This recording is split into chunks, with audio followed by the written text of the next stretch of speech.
Monsoon की छुट्टियां चल रही थी। मैं घर में एकदम अकेली थी। मेरी कॉलोनी एक बड़े से पहाड़ के ऊपर थोड़ी सुनसान जगह पर बनी हुई थी। वहां यूजुअली कोई आता जाता नहीं था। मैं अपने ही कमरे में बैठकर टीवी देख रही थी जब किसी ने डोर बेल बजाई। मैंने कोई जवाब नहीं दिया। नॉर्मली वहां उस जगह कोई नहीं आता जाता था। अगर मेरी फैमिली होती तो खुद ही दरवाजा खोलकर अंदर आ जाती। तो दूसरी बार भी घंटी बजी, लेकिन मैंने ध्यान नहीं दिया। जब तीसरी बार वापस मुझे डोरबेल सुनाई दी तो मुझे थोड़ा शक हुआ। मेरे घर की इंडस पर एक बड़ा सा लकड़ी का डोर है और चारों तरफ दीवारें हैं, तो बेसिकली बाहर देखने का कोई जरिया नहीं है।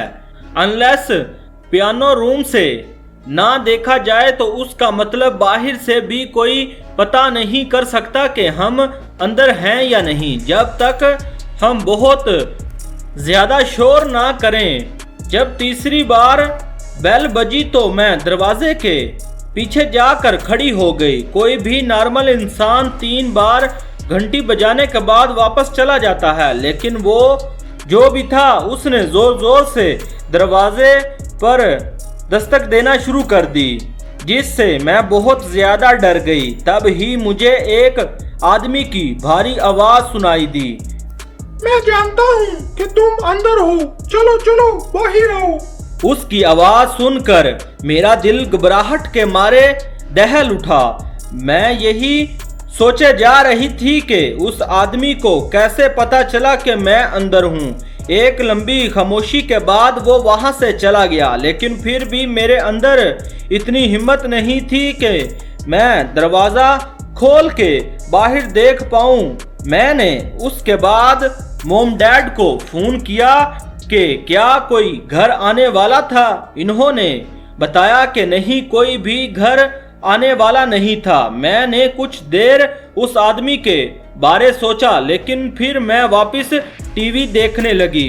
2 घंटे बाद फिर से डोर बेल बजी। मैं फिर से डर गई। इस बार मैं सहम गई और मैंने टीवी की आवाज एकदम कम कर दी।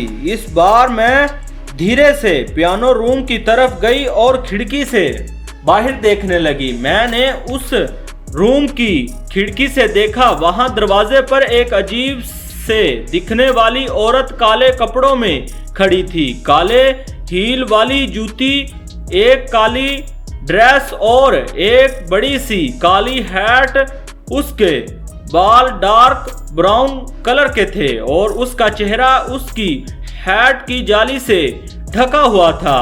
बस मुझे उसके चमकते हुए लाल होंठ और उसकी बेहद डरावनी हंसी दिखाई दे रही थी। उसके साथ एक लंबा सा आदमी खड़ा था। उसने भी एक काले रंग का सूट पहना हुआ था। उसका चेहरा बहुत भयानक सा था, लेकिन मुझे उस आदमी से डर नहीं लग रहा था जितना उस औरत को देखकर।